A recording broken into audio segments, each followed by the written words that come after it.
Menurut Ibnu Ishaq yang merupakan ahli hadis dan sejarawan Islam terkenal, telah mendefinisikan dokumen yang digubal pada tahun 622 Masihi bersamaan dengan 1 Hijrah oleh manusia terulung teragung baginda sallallahu alaihi wasallam dikenali sebagai Piagam Madinah. Ianya merupakan perlembagaan bertulis pertama di dunia dengan 10 bab 47 pasal, antara lain intipatinya menjurus kepada kemaslahatan Islam, hubungan silaturahim dan pembangunan sosioekonomi ummah merentas perbezaan bangsa, agama maupun budaya. Aman damai, makmurnya Madinah, keberkatannya dirasai hingga ke saat ini.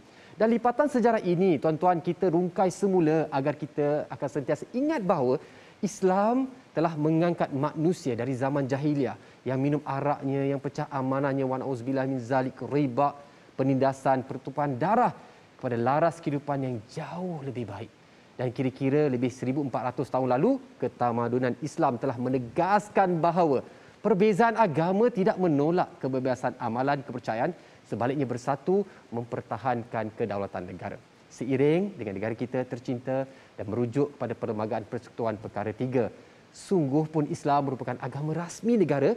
Rakyat di negara ini bebas melaksanakan amalan kepercayaan masing-masing, melaksanakan aktiviti ekonomi, menuntut ilmu maupun berpolitik. Walaupun pentas politik negara beberapa kali dihempas badai, keharmonian ini terus menjadi akad antara seluruh rakyat di negara ini. Sebab mana nikmat negara ini dapat dipertahankan dan diperkukuhkan?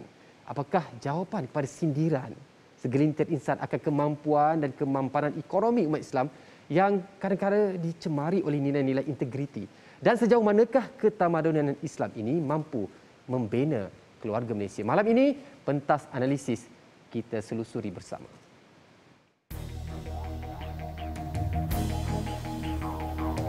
Please, this is a serious issue. Bukan semua perkara yang dikatakan sebagai naluri itu adalah satu sebab untuk kita mengatakan ia benar.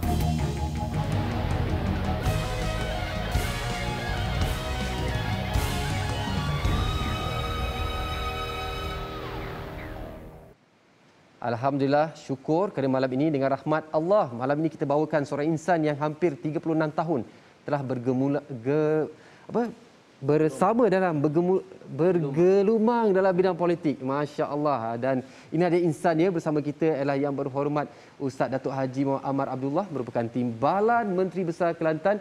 Kita akan kupas tentang ketamadunan Islam keluarga Malaysia. Alhamdulillah, selamat datang saya ucapkan. Terima kasih. Syukur. Kalau saya lihat profil Yang Berhormat kita ni pada tahun 1983 terbang ke luar negara, ke University of Birmingham 2 tahun setengah melanjutkan pengajian dalam pengajian Islam. Subhanallah. Lepas tu kembali di Malaysia menjadi pensyarah di UAE dan kemudian terlibat dalam bidang politik.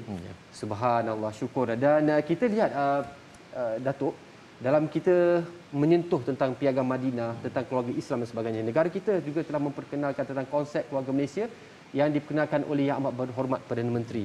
Alhamdulillah, ini cukup baik dan berpegang kepada 3 teras. Dan kita lihat bagaimana endemik COVID-19 ini menekankan nilai-nilai kekeluargaan, nilai-nilai kasih sayang. Pandangan Datuk, bagaimana nilai-nilai kasih sayang di kala endemik ini mampu membina keluarga Malaysia? Assalamualaikum warahmatullahi wabarakatuh. Waalaikumsalam. Pada pandangan saya, konsep ataupun istilah keluarga Malaysia ni suatu istilah yang menarik dan dari banyak sudut menepati dengan kehendak Islam dan juga amalan-amalan sepanjang pemerintahan kerajaan-kerajaan Islam. Dan kita harap melalui konsep ini kita boleh merapatkan persaudaraan di kalangan masyarakat yang ada di Malaysia dan mengukuhkan hubungan kekeluargaan. Kerana asas kekuatan masyarakat ialah kukuhnya institusi keluarga. Bila institusi keluarga kukuh, maka kita akan melahirkan masyarakat yang mantap dan mewujudkan negara yang aman dan stabil, insya-Allah. Subhanallah. Dan Datuk, biasalah kalau sesuatu konsep atau pendekatan itu diperkenalkan, pasti ada yang berbunyi, boleh berjaya ke konsep sebegini? Pandangan Datuk sendiri, atas penilaian Datuk, pengalaman Datuk, adakah konsep keluarga Malaysia ini mempunyai sebarang cabaran ataupun halangan untuk dilaksanakan sebaik mungkin? Semua perkara ataupun idea baru memang akan mendapat tentangan daripada orang ramai, terutamanya mereka yang tidak faham dan juga skeptik. Tetapi perkara seperti ini bukanlah suatu perkara yang sukar untuk dicapai dengan syarat ada iltizam ataupun komitmen yang tinggi. Macam contoh dalam konsep keluarga Malaysia ni telah diperkenalkan oleh Yang Berhormat Perdana Menteri. Sekiranya Perdana Menteri boleh menunjukkan komitmen dan iltizam yang tinggi dan disambut oleh barisan kabinet dan juga pelaksana dasar-dasar ini, maka insya-Allah saya percaya boleh dilaksanakan dan dapat mencapai objektif. InsyaAllah itu dia ringkas dan padat, dan kita lihat bagaimana ya Datuk. Kalau kita rujuk pada keluarga Malaysia ni, dia berpegang kepada 3 teras sebagaimana saya katakan tadi, ialah teras keterangkuman, kebersamaan dan kesyukuran. Kalau kita lihat, inilah dia yang nilai-nilai Islam sejak daripada dahulu kala telah tekankan pada seluruh umatnya. Dan Datuk, kalau kita lihat bagaimana konsep keluarga ini, dan Datuk boleh sentuh barangkali kaitannya tentang pendekatan yang telah Islam ajarkan sekian lama. Menurut pandangan Al-Quran dan juga sunnah Rasulullah SAW, manusia ni diciptakan sama sahaja. Maknanya tidak ada perbezaan sebab semua manusia diciptakan daripada tanah. Hasil daripada status mani, kemudian lahir sebagai manusia. Dari segi asas kejadian, kita semua adalah sama pada sisi Allah Subhanahu Wa Taala. Dalam satu dalam satu hadis Rasulullah SAW menyebut manusia ni umpama gigi sikat. Gigi sikat. Gigi sikat ni dia sama saja. Selari je, sama selari je. Tidak ada perbezaan. Baik. Cuma yang membezakan manusia ni pada sisi Allah Subhanahu Wa Taala ialah nilai takwa yang ada. Nilai takwa itulah yang membezakan antara A dengan B, C dengan D pada di hadapan Allah Subhanahu Wa Taala. Subhanallah. Dan ini dia, kalau kita lihat nilai-nilai Islam ini ataupun ilmu tentang nilai-nilai akhlak yang tinggi ini tidak lain lah kalau kita tidak dapat kaitkan dengan Rasulullah SAW, manusia agung, manusia ulung, hingga dinobatkan sebagai manusia penyelamat manusia, manusia hebat seperti George Bernard Shaw, Profesor Ramakrishna Rao, termasuk juga pandangan-pandangan orientalis barat dan sebagainya. Dan Datuk, kita lihat kalau dalam konsep keluarga Malaysia ni, contoh terbaik adalah kekeluargaan Rasulullah SAW.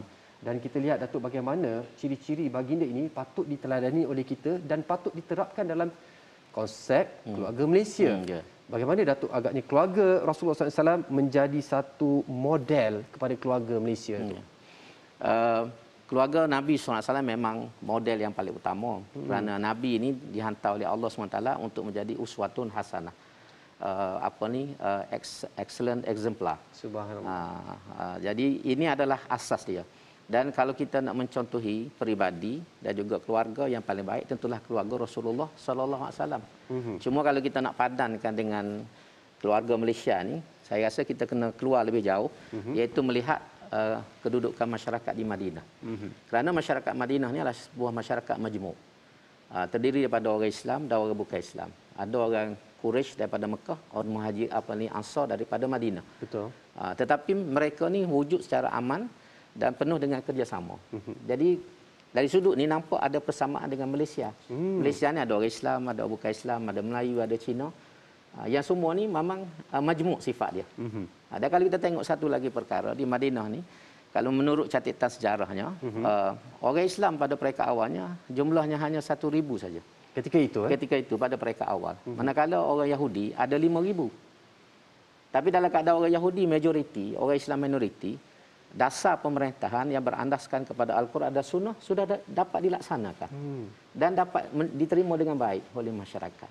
Kerana nilai-nilai keadilan, persamaan dan juga hak-hak yang diberikan oleh pemerintahan Nabi pada waktu itu. Jadi saya rasa ini boleh kita terapkan dalam negara kita Malaysia dengan menjadikan prinsip-prinsip Islam sebagai asas pemerintahan. Dan satu lagi saya tengok, orang Malaysia ni hampir semuanya ada agama. Agama ni kalau kita tengok, semua menyuruh orang buat baik dan melarang orang buat jahat. Jadi kalau kita boleh ambil titik persamaan ini antara agama-agama dan sama-sama membina Malaysia ni sebagai sebuah negara yang berasaskan agama. Jadi saya percaya banyak masalah kita boleh selesaikan. Dengan berpegang pada teras agama. Agama masing-masing. Masya Allah. Dan kalau kita tengok konsep keluarga Malaysia yang ditekankan oleh Yang Amat Berhormat pada menteri kita ni, Datuk, bukan sekadar keluarga yang ada datuk, nenek, mak, ayah. Ya. Tapi dia merentas satu nukleus kecil. Betul. Dia merentas jiran, kemasyarakatan dan sebagainya. Dan sebagai mungkin pandangan sebagai yang belum mengenal Islam, barangkali dia kata, adakah keluarga Malaysia ni nak menekankan konsep kehidupan sebagai orang Islam? Tapi salah faham ni, Datuk, mungkin kita nak perjelaskan kepada semua yang menonton malam ni, insya-Allah, bahawasanya keluarga Malaysia yang dimaksudkan itu bukan sekadar hidup sebagai umat Islam, tapi hidup berjiran sebagai satu masyarakat yang luar biasa. Bagaimana penekanan hidup berjiran dalam Islam? Saya tengok gini, kalau kita tengok dalam ajaran Islam, kita ambil konteks Madinah. Madinah ni walaupun dasarnya dasar Islam, pemimpinnya pemimpin Islam, tapi dia bersifat inklusif. Dia bukan eksklusif kepada orang Islam saja. Sebab tu kalau kita tunjuk kepada Piagam Madinah, itu disebut sebagai ummah. Ummah ni dalam konteks ini bukan hanya orang Islam saja. Tetapi ummah ni termasuklah orang Yahudi. Termasuklah orang bukan Islam. Jadi semua ni di bawah kerajaan Islam diamat sebagai rakyat dan ummah. Jadi dalam konteks kita Malaysia pun, kita boleh ambil sebagai rakyat Malaysia. Walaupun dia mungkin Cina, dia mungkin India, dia bukan Islam, tapi dia adalah rakyat Malaysia yang ada hak yang mesti kita jaga dan mesti kita berikan kepada mereka. Dan inilah saya rasa asas yang paling penting. Jadi konsep keluarga Malaysia ni mungkin kita boleh padan dengan konsep ummah.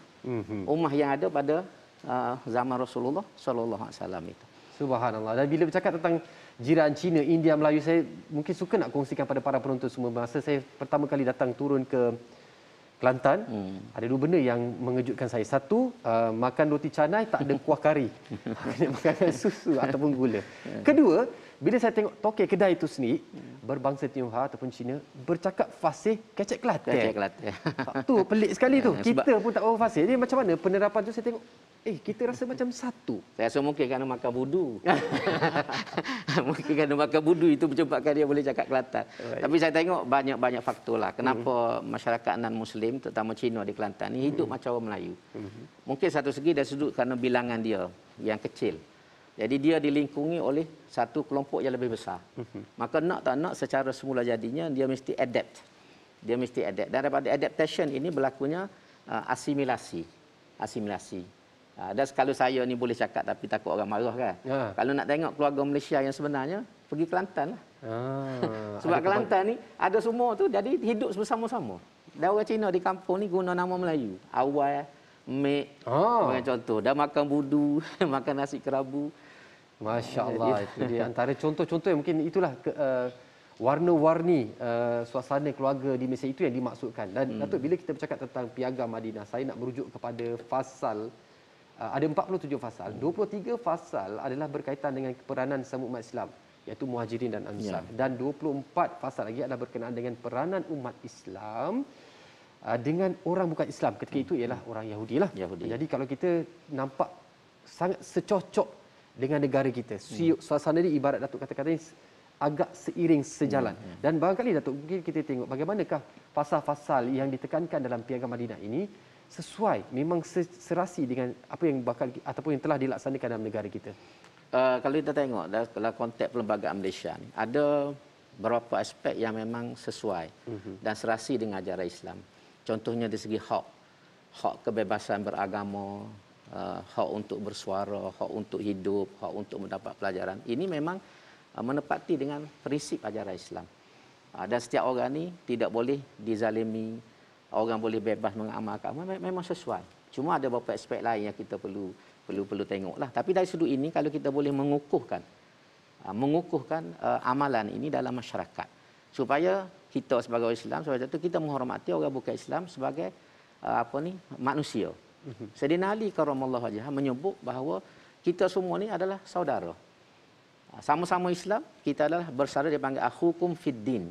Saudara kamu dalam agama. Manakala orang bukan Islam ialah akhukum fil insaniyah. Saudara kamu dari segi kemanusiaan.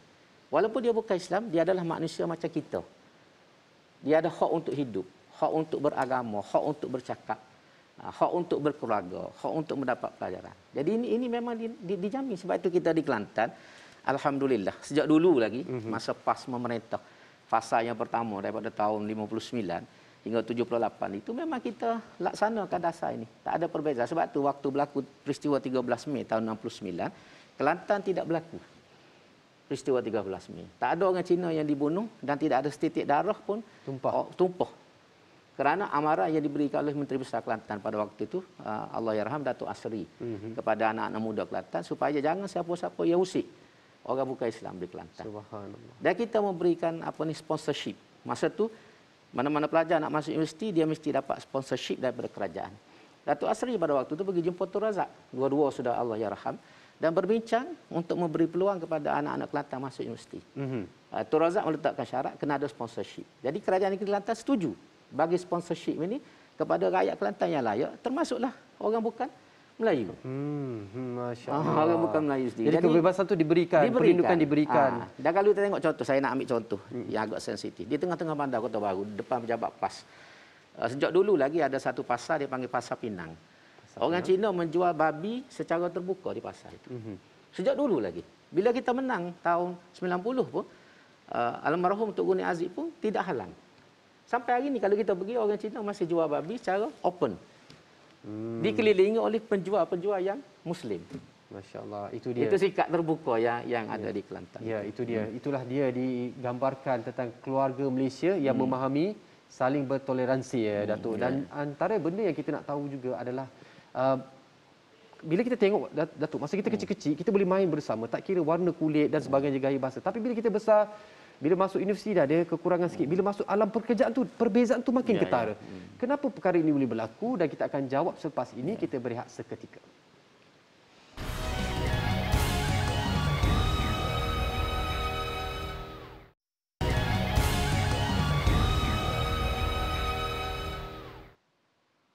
Alhamdulillah bertemu lagi dan sekadar merujuk kepada fakta pada 27 Januari 2016 Deklarasi Marrakesh telah ditandatangani oleh 250 pemimpin agama, negara dan cendekiawan Islam. Jadi kita lihat ianya bagi bertujuan mempertahankan hak minoriti umat Islam bukan Islam di negara Islam dan juga mendukung Piagam Madinah untuk diterima pakai di negara yang mempunyai kepelbagaian etnik dan agama. Datuk, kalau kita lihat pelbagai cara, pelbagai kaedah yang nak kita ketengahkan. Tadi sebelum berehat kita dah nyatakan masa kecil-kecil kita boleh main bersama.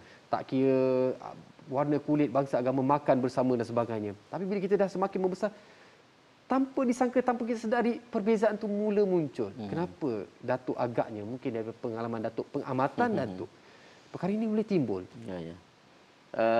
Saya, pada pandangan saya lah, melihat kenapa ketegangan ataupun kata kerenggangan hubungan dalam masyarakat ini ialah apabila kita mula mengenal diri masing-masing. Mengenal diri itu baik. Mana orang Melayu dia mengenal dirinya Muslim. Orang bukan Melayu dia mengenal dirinya sama ada Buddhis ataupun semua. Itu bagus. Cuma isu yang besar ialah sebahagian daripada kita ni pergi lebih daripada itu. Iaitu masuk ke dalam ruang apa yang kita panggil fanatik ataupun ta'assub. Ta'assub inilah yang menjadi masalah. Keterlaluan sehingga kita tidak menghormati hak orang lain dan tidak mempedulikan kewujudan orang lain. Kita rasa macam kita saja. Jadi ini saya rasa yang menjadi masalah.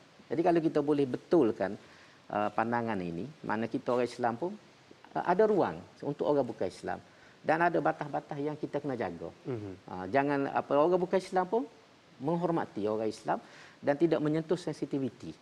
Sebab saya tengok bila benda-benda seperti ini tidak diberikan perhatian, maka itu menyebabkan ketegangan. Orang dulu dia sedar. Orang Melayu Muslim, Cina bukan Islam. Tapi mereka tahu batas dan mereka menghormati sensitiviti. Jadi sekarang ini generasi muda saya tengoklah, sebahagiannya tidak menghormati sensitiviti. Orang bukan Islam tidak menghormati sensitiviti orang Islam. Orang Islam pun kadang-kadang ada sebahagian tidak menghormati sensitiviti masyarakat bukan Islam. Jadi kalau kita boleh jaga benda ni, sebab dalam Quran sendiri Tuhan sebut wala tasubbul ladzina yad'una min dunillah fayasubbullaha udwanan. Jangan kamu mencela orang-orang bukan Islam yang menyembah berhala. Karena kalau kamu mencela mereka, mereka akan mencela Allah Subhanahu Wa Taala tanpa mereka tidak sedar.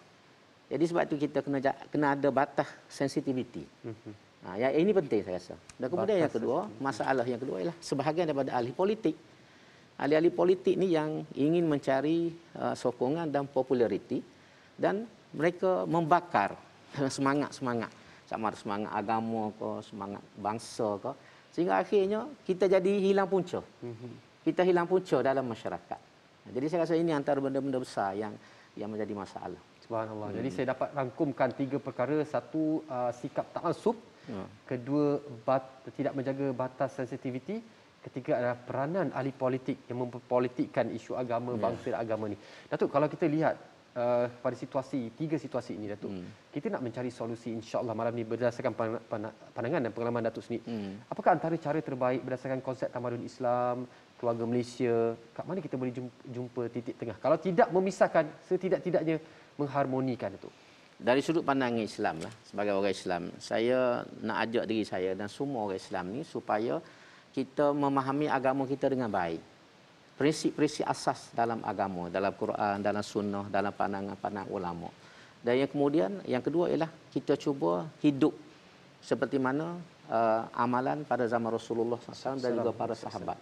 Sebab zaman itu semua, zaman Islam ni bermula pada zaman Nabi, sampailah zaman kejatuhan kerajaan Turki Osmaniyah. Masyarakat Islam ni masyarakat majmuk. Tak pernah kita jumpa dalam sejarah ni masyarakat ataupun negara Islam ni 100% orang Islam. Kita tak jumpa. Tapi bagaimana Islam boleh berperanan dan amalan-amalan Islam itu hidup dengan subur dalam suasana yang macam tu. Sebab tu kalau kita pergi ke Mesir, kita tengok ada gereja, ada masjid. Sebelah menyebelah saja. Boleh hidup dengan macam tu. Jadi ini antara asas kepada ajaran agama. Sebab tu saya nak ajak kita ni balik kepada asas kita dulu. Kita memahami agama kita dengan baik. Agama ni bukan boleh kita amalkan dengan semangat semata-mata, tetapi dengan ilmu. Dengan ilmu dan dengan kefahaman. Dan umat Islam ni mesti memimpin sebab dia adalah umatan wasatan, umat pertengahan yang dia mesti menunjukkan contoh. Kalau kita kata Islam ni bagus, di mana bagusnya Islam? Kalau Islam ni adil, di mana keadilan Islam itu? Kalau Islam ni toleran, di mana toleransi Islam itu? Dan ini tanggungjawab kita. Kita mesti menjadi contoh orang Islam. Dan bila bercakap tentang contoh ni, Datuk, maafkan saya pun perlu timbulkan ataupun kongsikan keraguan masyarakat baik yang mungkin Islam dan juga yang bukan Islam. Kadang-kadang Datuk, maaf sekali lagi saya katakan buat para penonton semua dan juga kepada Datuk. Kadang-kadang kita tengok bagaimana trust deficit ataupun nilai kepercayaan tu runtuh ataupun menurun apabila melihat aktiviti yang pecah amanahnya, yang lari jatuh tangganya kerana duit bawah meja dan sebagainya. Itu melibatkan pemimpin-pemimpin yang kita lihat sebagai orang Islam. Ya Datuk, ini yang kadang kita rasa nak salahkan orang bukan Islam pun situasi itu tidak begitu jelas dan jernih buat umat Islam. Pandangan Datuk macam mana? Sebab tu tadi pada awal tadi saya sebut mana kita orang Islam mesti memahami dan menghayati Islam. Hari ini sebahagian besar pada nilai-nilai Islam tu ada pada orang bukan Islam. Walaupun mereka tidak beragama. Muhammad Abduh, salah seorang ahli fikih Islam yang terkenal. Suatu masa dia pergi ke Perancis. Bila dia pergi ke Perancis, dia lihat kehidupan masyarakat Perancis di barat. Bila dia balik ke Mesir, dia sebut. Dia kata, ahwaluhum dinuna. Kehidupan masyarakat di Perancis itulah ajaran agama Islam kita. Wa ahwaluna, kehidupan kita di Mesir ni, dinuhum. Itulah agama dia. Maknanya jadi terbalik. Orang barat mengamalkan nilai-nilai murni yang ada dalam Islam. Kita orang Islam mengamalkan nilai-nilai buruk yang ada dalam masyarakat barat. Jadi terbalik. Dan ini disebut oleh Muhammad Abduh lama dulu lagi. Salah seorang ulama yang terkenal, tokoh pembaharuan yang terkenal, guru kepada Syekh Rashid Ridha. Sebab tu hari ini kita kena betulkan diri kita dulu supaya orang boleh menghormati kita dan memandang kita orang Islam ni layak untuk jadi pemimpin. Itu yang penting. Jadi ini yang kita cuba usaha ni. Alhamdulillah kita di Kelantan ni setakat ni alhamdulillah selepas 30 tahun ni alhamdulillah kita berjaya mengawal diri kita masing-masing dan tidak ada isu-isu yang besar yang boleh dijadikan sebagai alasan untuk menolak. Sebab tu orang bukan Islam di Kelantan alhamdulillah menerima sampai hari ini. Dan Datuk, ada kadang bila kita cakap tentang ketamadun Islam, keluarga Malaysia dan sebagainya, ada setengah daripada kita hidup berkeluarga tapi secara ringkasnya berkata bahawasanya I'm Muslim but I'm not practicing. Dari situ kita nampak jelas kekurangan ataupun tidak hadirannya nilai-nilai Islam tu. Datuk, adakah dengan zaman hari ini keterbukaan Muslim but not practicing, ideologi ini diterima pakai di negara kita? Saya tak pastilah sebab kita tak ada buat kajian, tapi pandangan itu tidak betul. Kalau kita kata saya orang Islam tapi saya tidak amalkan Islam, itu tidak betul di segi kehendaknya. Sebab Nabi sebut dalam hadis ni, iman ni bukan bitamani, laisal iman bitamani wala bitahalli. Iman ni bukan hanya boleh cakap di mulut.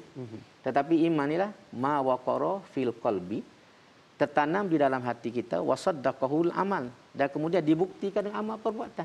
Bagaimana kita menyatakan cinta kepada seorang perempuan dengan kita tidak mempedulikan perempuan itu? SMS pun tak hantar, bunga pun tak bagi, WhatsApp pun tak balas, WhatsApp tak butik ada, je tu. birthday pun tak bagi, tiba-tiba kata I love you. Macam mana boleh berlaku? Jadi itu benar. Sebab tu kena iman itu kena ada praktis. Iman, amal soleh. Iman, amal. Dalam Quran pun dah sebut iman dan amal soleh. Iman dan amal soleh. Subhanallah. Untuk membolehkan kita masuk syurga. Masya Allah, itu dah peringatan untuk kita semua, buat saya insya-Allah. Dan kita lihat je Datuk, kalau kita tengok di Malaysia ini sudah pun kita termaktub Islam sebagai agama rasmi negara kita dalam perlembagaan. Dan ada juga yang menzahirkan rasa kerisauan ya. Apabila Islam dimasukkan sebagai agama persekutuan dan perlembagaan, kerana mereka jangkakan atau mereka risau barangkali akan ada paksaan untuk mengikut atau memeluk agama Islam, barangkali mengikut hukuman-hukuman yang ditakuti, hududnya ditakuti dan sebagainya lah. Jadi ada setengah masyarakat yang bukan Islam rasa bimbang ni Datuk. Macam mana kita nak bagi tahu pada mereka, barangkali hari ini malam ini peluang kita untuk berkongsi bahawa Islam itu agama yang sangat mesra, sangat menyantuni, dan bagaimana pula setengah pihak ataupun segelintir masyarakat yang mempertikaikan kebebasan hak beragama. Dia asasnya gini, asasnya dalam Quran ni sebut la ikraha fid din. Tidak ada sebarang paksaan dalam agama. Mana orang bukan Islam tidak boleh dipaksa untuk masuk Islam. Nabi sendiri kalau kita baca dalam sejarah, dia ingin sangat supaya bapa saudaranya Abu Talib masuk Islam. Sampai dia desak-desak, Allah SWT menegur. Allah SWT menegur Rasulullah SAW. Sebab dia kata iman ni ialah hidayah Allah Subhanahu Wa Taala. Cuma apa yang penting, bagaimana kita nak tarik bukan Islam ni, kita mesti mempamerkan contoh-contoh yang baik. Dan sebab itu saya sebut orang bukan Islam tidak sepatutnya takut kepada Islam. Sebab kita ni ada sejarah. Bila kita sebut tentang Islam, pertama kita ada ajaran dalam Quran dan Sunnah. Yang kedua kita ada sejarah. Dalam satu buku The Preaching of Islam, salah seorang orientalis barat tulis. Kata silap saya Thomas Arnold. Nama dia Thomas Arnold. Dia tulis buku ni The Preaching of Islam. Dan dalam preaching Islam, dia kata dia buat kajian bermula pada zaman Rasulullah SAW sehinggalah pada akhir kerajaan Islam, iaitulah Turki Osmaniyah. Sepanjang tempoh pemerintah Islam ini tidak ada seorang pun orang bukan Islam yang dizalimi kerana agama. Walaupun kezaliman mungkin berlaku kerana kejahatan pemerintah, kerana keburukan perangan, tapi atas dasar agama tidak berlaku. Ini orientalis barat sendiri yang mengaku. Siapa-siapa boleh baca buku The Preaching of Islam. Dia terjemahkan dalam bahasa Arab Ad-Da'watul Islamiyah. Jadi dia kata tidak pernah berlaku dalam sejarah Islam non-Muslim dizalimi kerana agama. Jadi itu asasnya. Jadi kenapa kita rasa bimbang bila umat Islam ni cuba untuk melaksanakan ajaran-ajaran agama dalam negara kita. Sebab majoriti rakyat ini adalah orang Islam. Dan ajaran Islam ni adalah untuk orang Islam saja. Kalau kita kata sebut hukum hudud sekalipun, hukum hudud itu hanya untuk orang Islam, bukan untuk non-Muslim. Cina Kelantan senang saja dia. Bila orang tanya dia, kamu sokong ke tak hukum hudud di Kelantan? Kamu tak takut? Dia kata, takut apa? Walaupun mencuri potong tangan, aku tak curi, dia kata. Aku tidak mencuri, ada apa aku nak takut? Ya kan? Logiknya begitu. Jadi kalau macam kita dengan polis, kalau kita lesen hidup, road tax hidup, apa kita takut dengan roadblock? Ya. Orang yang takut roadblock ni kerana dia lesen mati, road tax dia tak ada. Jadi ini logik yang kita kena pakai. Ya, orang takut kerana buat salah. Kerana buat salah. Dan Datuk, bagaimana pula tentang hak-hak kemanusiaan ni? Hak gender, hak kebebasan untuk perkahwinan dan sebagainya, kebebasan. Ini hak-hak manusia. Dia gini. Dia ada konsep. Kalau kita ambil dari perspektif agama, kebebasan ni dia ada sempadan dia. Jangan kita ambil konsep barat. Kita kena ambil konsep yang betul. Contohnya orang kata, saya nak orang lelaki nak jadi perempuan. Mana boleh macam tu? Saya nak hubungan homoseksual. Sebab ini bertentangan dengan sunnatullah, dengan peraturan, dengan agama. Waktu saya forum dengan seorang pensyarah universiti dulu, dia bersoal, dia kata ni hak. Saya tanya dia senang je. Kita pernah ke jumpa lembu jantan buat kerja sama lembu jantan. Kambing jantan, sondor kambing jantan. Lembu pun reti kenal pasangan dia. Lelaki mencari jantan mencari betina. Kenapa kita manusia yang lebih cerdik pada lembu cari sama jantan, cari sama betina? Itu against the nature. Bukan gitu kan? Ya. Nature secara tabiinya Tuhan buat fizikal ni lelaki dengan perempuan tu complementary. Kalau sama-sama lelaki, apa tujuan perkahwinan? Sebab tujuan perkahwinan antaranya ialah untuk mendapat kezuriat. Kalau lelaki sarung sama lelaki, macam mana nak dapat zuriat? Jadi ini sudut-sudut ni lah yang kita kena tengok. Ya, ini tidak mencapai konsep keluarga Malaysia tu bukan tadi. Keluarga. Baik, masya-Allah. Dan kita akan berehat seketika kembali selepas ini. Kita nak tahu apakah antaranya Datuk rahsia 3 dekad, 30 tahun kejayaan besar Kerajaan Negeri Kelantan dengan misi membangun bersama Islam ni terus kukuh ampuh di negeri Kelantan. Kita akan berehat seketika, rahsianya kita akan bongkar sekejap lagi.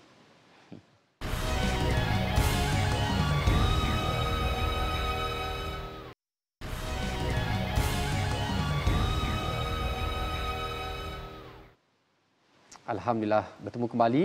Membangun bersama Islam, MBI merupakan sebuah slogan yang menjadi dasar pemerintahan Kerajaan Negeri Kelantan pada 21 Oktober 1990. Dan ianya merupakan usaha almarhum Tok Guru Nik Abdul Aziz Nikmat sebagai roh pentadbiran kerajaan.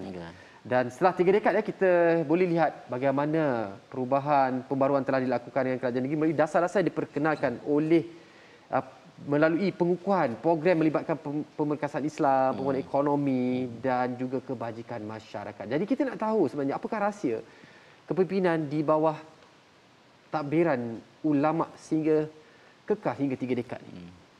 Okay. Saya percaya antara rahsia kekuatan dan ketahanan kerajaan Kelantan ini ialah kerana dasar. Kita meletakkan dasar membangun bersama Islam. Maka dengan dasar Islam ni setiap orang berusaha untuk menghayati ajaran agama dalam bidang tugas masing-masing. Dan dengan ini melahirkan individu-individu yang bagus. Individu-individu yang cemerlang.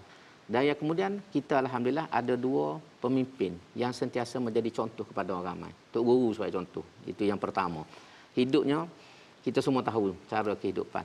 Dan dia pun seorang yang jujur, yang orang kata amanah. Jadi dengan sendirinya orang lain ni akan terikut-ikut dengan kepimpinan dia. Tauladan. Tauladan dia. Sebab dalam pepatah Melayu pun kata kalau ketam kan, ketam nak suruh anak berjalan betul macam mana?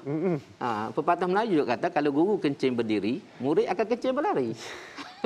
Jadi itu antara kekuatan kita. Jadi alhamdulillah Tok Guru ni selama dia memerintah itu 20 tahun lebih, orang nampak. Jadi kalau ada orang yang nak buat benda yang tak elok pun dia merasa malu. Malu ke Tok Guru? Malu ke Tok Guru.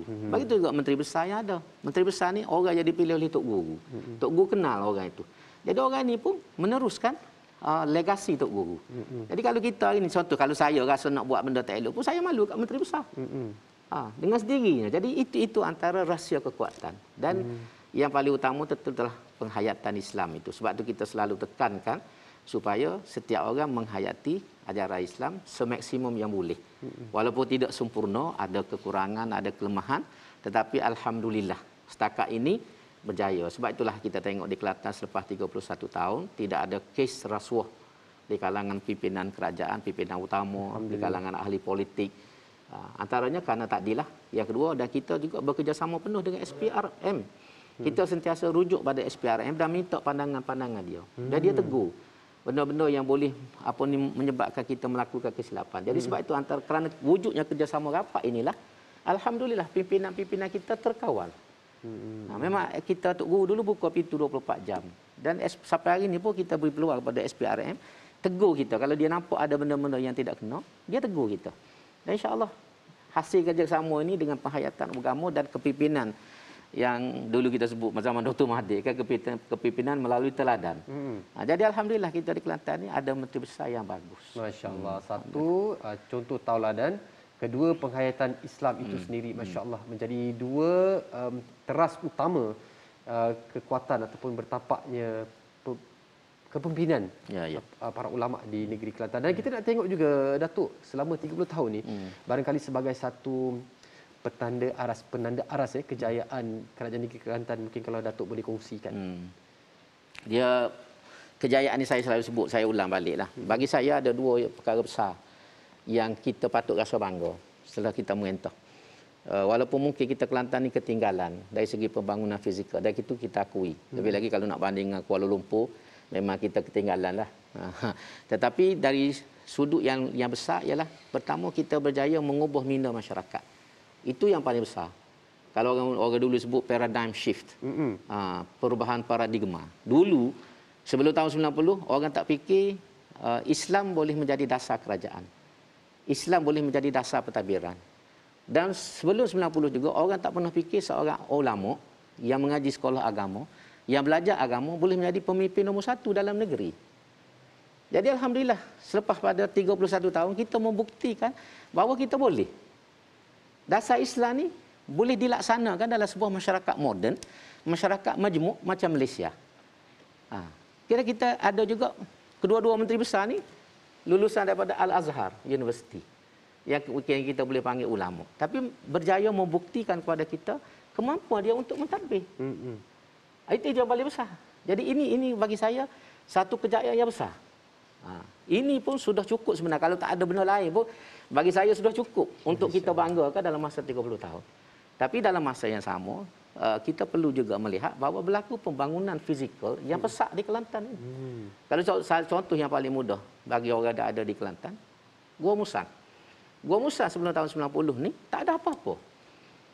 Orang Kelantan tahu cerita ni. Tapi semenjak kita ambil alih tahun 90 dengan kepimpinan Tok Guru, kepimpinan Yang Amat Menteri Besar sekarang, Gua Musang sudah berubah wajah.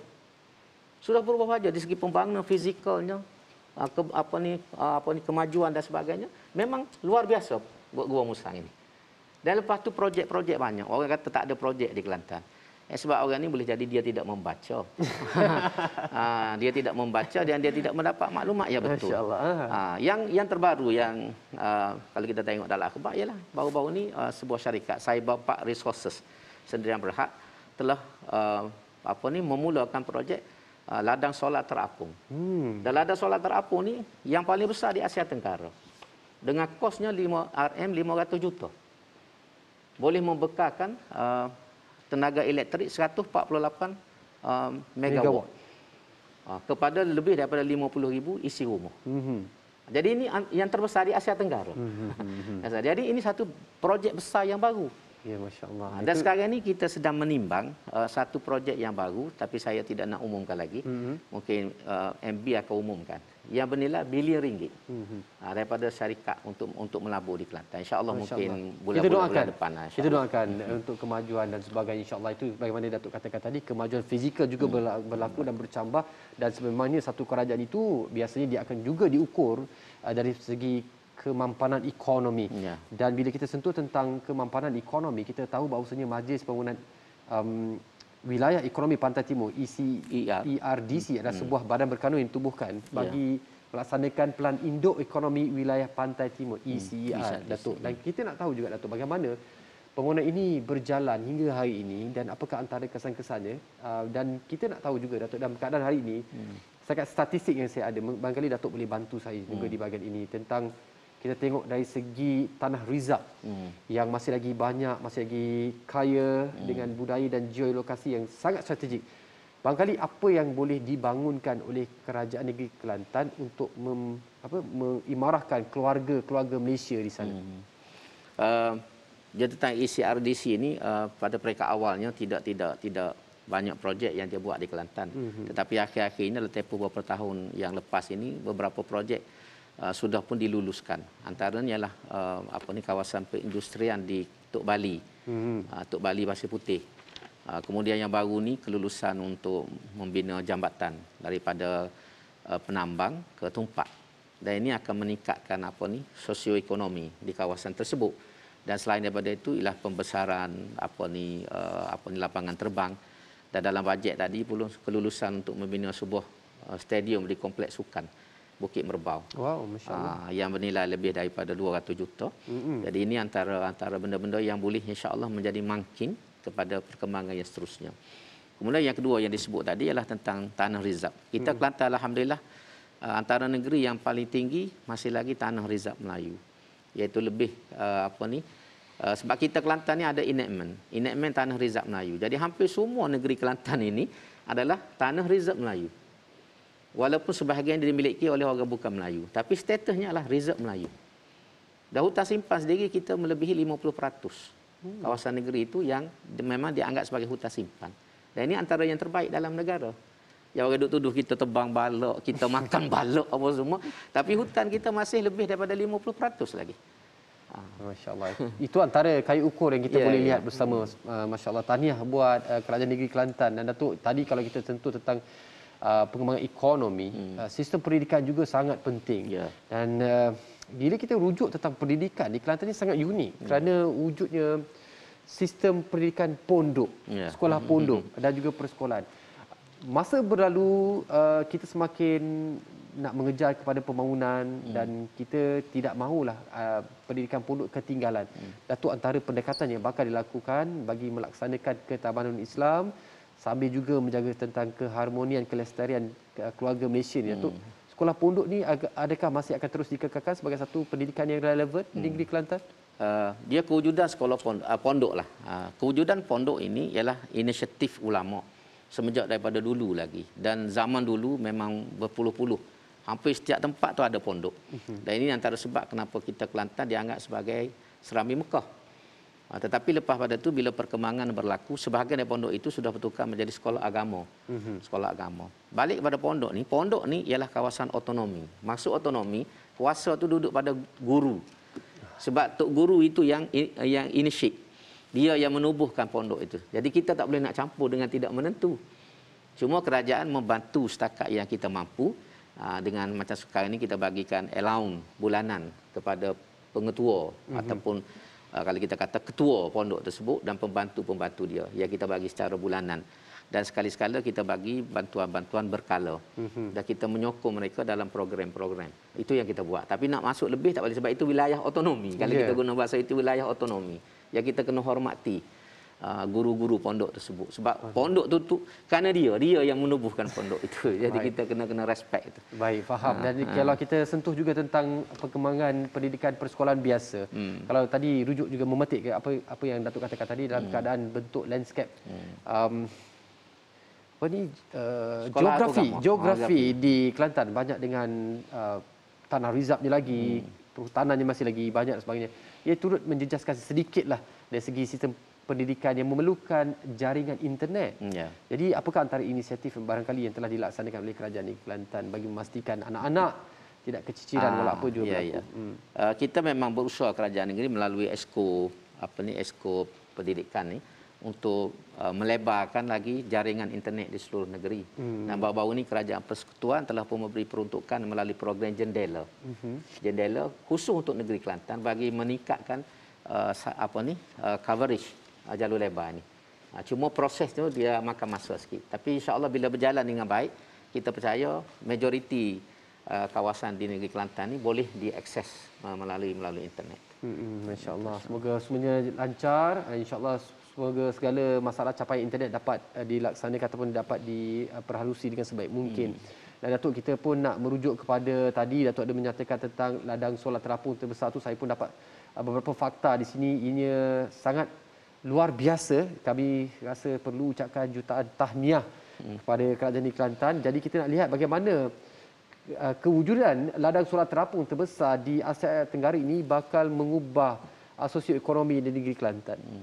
Di antaranya ialah pertama dia boleh menjadi tarikan kepada pelabur-pelabur yang lain. Kerana bila syarikat Saipak ini berani melabur di Kelantan dan mendapat sokongan kerajaan negeri, kita berharap pelabur-pelabur lain pun akan ada keberanian dan menaruh keyakinan untuk melabur di Kelantan. Yang kedua ialah dengan wujudnya ladang solar ini sebab kita integrate ladang solar ini dengan ekoturism. Jadi kita harap dengan adanya ladang solar menjadi tarikan dan meningkatkan lagi sektor pelancongan di sekitar kawasan tersebut. Sebab Danau Tok Uban ni antara danau yang cantik. Dia di Kelantan ni. Kalau kita tengok dalam gambar tu macam kita berada di luar negara. Di Danau Tok Uban ni? Danau Tok. Kalau kita tengok dalam gambar, orang pergi buat macam kalau di luar negara camping site. Orang pergi parking kereta apa tepi itu memang cantik. Ya, dan Datuk, apa pandangan Datuk bila ada segelintir mengatakan bahawasanya bila adanya kehijauan dan munculnya teknologi maka akan tenggelam ataupun terhakislah kehijauan itu. Jadi Danau Tok Uban, bagaimana Datuk katakan tadi, nak dibinanya ladang solar terapung terbesar di Asia Tenggara di situ, adakah ia bakal merosakkan ekosistem? Dia tidak akan merosakkan sebab pertama ladang solar ni berada di tasik. Dia bukan di atas darat. Jadi dia tidak menjejaskan pokok-pokok tumbuhan yang ada. Yang kedua, sebelum kita luluskan ni kita sudah minta pandangan daripada Jabatan Perikanan dan juga Jabatan Perairan dan Saliran. Dan mereka memberikan pandangan menyokong. Dan kewujudan ladang solar terapung ini tidak menjejaskan ekosistem yang ada. Ikan apa semua tidak akan terjejas. InsyaAllah. Bahkan mereka percaya pembiakan ikan dan sebagainya akan lebih meningkat lagi. Masya Allah. Alhamdulillah. Tahniah. Dan itu dia sedikit perkongsian yang dapat kita sentuh buat hingga ke saat ini. Dan kita akan berehat seketika. Kembali selepas ini, sebenarnya Datuk, kami nak tahu bagaimana sebenarnya perancangan Kerajaan Negeri Kelantan untuk pemeliharaan dan pemuliharaan alam sekitar. Sebab kita pun tahu nanti akan wujudnya lah nanti fenomena banjir. Jadi kita nak mencegah terlebih dahulu. Kita berehat seketika.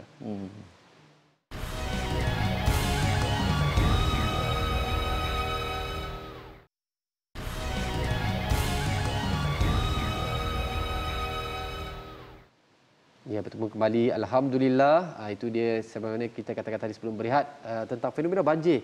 Ini menjadi kerisauan, Datuk. Saya sangat yakin benda ini bukan baru dan bukan benda yang kecil bagi Kerajaan Negeri Kelantan. Apakah perancangan terusnya untuk mencegah dan atau menyelesaikan isu ini?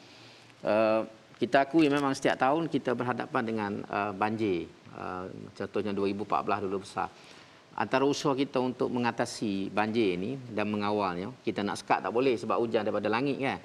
Ada orang kata nak tahan hujan tak boleh tahan sebab itu kehendak Allah Subhanahu Taala. Cuma kita manusia berikhtiar bagaimana merengankan kesan itu. Jadi antaranya ialah kerajaan negeri telah meluluskan pembinaan 2 empangan. Pertama empangan Pergau, empangan Nenggiri, dan satu lagi empangan Lebeh. Empangan Nenggiri ini dicadangkan oleh pihak Tenaga Nasional Berhad. Tujuan asalnya ialah untuk elektrisiti. Tetapi antara faedahnya ialah boleh menampung air dan boleh mengurangkan kesan banjir di sebelah hulu Kelantan. Dan ini sudah pun lulus dan insya-Allah pembinaannya akan bermula. Sekarang ini sudah masuk fasa untuk mengosongkan kawasan itu daripada beberapa orang penduduk dan kampung-kampung yang terlibat. Yang kedua, kita telah bersetuju dengan cadangan untuk membina empangan Lebeh. Empangan Lebeh ini dicadangkan oleh JPS dan khusus untuk menangani isu banjir. Sebab antara sebabnya air itu datang daripada Lebeh. Macam baru ni yang berlaku 2014 tu, kebanyakan air itu mari daripada Lebeh. Daripada Gunung Gagau. Jadi itu yang menyebabkan berlakunya banjir besar. Jadi insya-Allah dengan adanya 2 empangan ini di Hulu Kelantan, empangan Nenggiri dan empangan Lebeh ini, kita berharap supaya kesan daripada banjir itu boleh kita minimumkan dan tidak jadi besar macam biasa. InsyaAllah. Ini antara yang usaha yang kita buat. InsyaAllah. Kita ikhtiarkan, Allah izinkan ya Datuk. Mudah-mudahan semuanya akan berlaku dengan izin Allah. Dan Datuk, kesimpulannya pada malam ini kita juga nak tahu bahawasanya sebagai pemimpin, seorang ayah, seorang rakan, barangkali kepada semua yang menonton malam ini, kepada para pemimpin, Pak Menteri dan sebagainya lah. Dan juga anak-anak Kelantan, biasanya anak Kelantan ni Datuk, kalau saya jumpa kawan-kawan saya, mereka ni kalau panggil apa, Tok Perai, entrepreneur. Memang luar biasa. Dan mereka ni bukan calon-calon orang, memang pandai berniaga dan sebagainya. Orang-orang berjaya, jutawan. Barangkali ada pesanan-pesanan daripada Datuk buat semua yang menonton malam ini. Ialah harapan kerajaan selalu yang kita sebut, Menteri Besar sendiri sebut, Langsung Tok Guru dan saya sendiri, ialah kita minta supaya anak-anak Kelantan yang berjaya di luar Kelantan ini supaya mereka boleh membantu kita dengan pengalaman dia, dengan kepakaran dia, dengan keuangan yang ada tu, supaya dia boleh membangunkan Kelantan dan memajukan Kelantan dengan kepakaran dia tu. Sebab ramai kita tahu di Kuala Lumpur ni ramai korporat dan mereka-mereka yang berjaya. Jadi kita harap dengan kemahiran mereka ni, pengalaman dia, keuangan dia, dia boleh membantu kita dalam apa bidang sekalipun, tidak jadi masalah. Dan kita kerajaan sedia untuk bertemu, berbincang dan membantu setakat yang boleh. Setakat yang boleh, insya-Allah. InsyaAllah. Dan buat para pemimpin, Datuk, rakan-rakan seperjuangan ataupun yang bukan seperjuangan sangat? Saya tengok ginilah, kalau pemimpin ni, tapi sekarang ni sebab kita pun dah banyak kerjasama dengan UMNO, kerjasama dengan PN pun dah kerjasama, mungkin suhu politik pun sudah agak turun. Cuma kita minta supaya Kelantan tidak dianaktirikan. InsyaAllah. Sebab lama dah kita ni, kita dianaktirikan, dinafikan hak, tak ada apa ni lebuh raya dan sebagainya. Jadi kita harap insya-Allah benda-benda yang lepas tu tidak berulang. Dan dengan pembentangan bajet rancangan Malaysia ke-12 baru ni pun alhamdulillah ada sinar baru. InsyaAllah. Yang kita harap insya-Allah boleh meningkatkan kemajuan di Kelantan dan supaya kita boleh bersaing dengan negeri-negeri yang lain. InsyaAllah. Dalam keluarga Malaysia, Datuk, walaupun anak tiri, sayang tetap sayang. Tetap sayang. Ya kan? Masya-Allah. Itulah dia. Jadi kami nak merakamkan jutaan terima kasih berbanyaknya dan setinggi penghargaan kepada Datuk. Kehadiran Datuk hari ini cukup merancakkan lagi perbincangan kita dan cukup luar biasa buat kami. Terima kasih Datuk ya. Sama-sama. Dan insya-Allah kami sentiasa doakan semoga kerajaan negeri Kelantan terus maju jaya insya-Allah dengan izin Allah. Saya ucap terima kasih. Sama-sama insya-Allah. Jadi itu saja malam ini bersama dengan analisis. Kami nak berharap kepada anda semua terima kasih kerana menonton. Dan sebenarnya tuan-tuan, membina keharmonian memerlukan satu pengorbanan. Mengekalkannya pula adalah satu perjuangan. Dan perjuangan pula memerlukan pasukan. Dan pastinya gandingan barisan pucuk pimpinan dan seluruh lapisan masyarakat membentuk pasukan terbaik. Dari perkara paling asas misalnya, Pak Menteri yang telah berjanji melaksanakan amanah untuk rakyat dengan sifat ihsan, laksanakanlah tanggungjawab ini sebaik mungkin. Bukannya drama lompat parti maupun berebut kerusi. Rakyat sudah muak sebenarnya. Dan kita pula sebagai rakyat semoga terus toleransi dan berkasih sayang menjadi ramuan terbaik di kala lambungan ombak suasana hari ini. Jenguk-jenguklah keluarga dan jiran tetangga. Semoga kisah keharmonian ini yang bermula daripada ketamadunan umat Islam dapat meresapi keluarga Malaysia. InsyaAllah ada rezeki ada umur kita jumpa lagi. Dan ingat, keharmonian bukan satu pilihan, ianya satu perjuangan insyaAllah. Jumpa lagi.